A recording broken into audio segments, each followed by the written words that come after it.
Hello guys and welcome back to the video. In today's video, I will show you how to check your age accurately using your iPhone.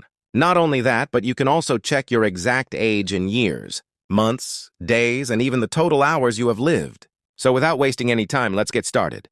First of all, go to the App Store on your iPhone. In the search bar, type Age Calculator. You'll see multiple apps available. You can download any age calculator app you prefer. For this example, I'm going to download one of them. Once the app is installed, simply open it. Now inside the app, look for the option that says More or Settings. Tap on it and select your preferred date format. This is important to make sure your date of birth is entered correctly. After selecting the correct date format, go back to the main screen of the app.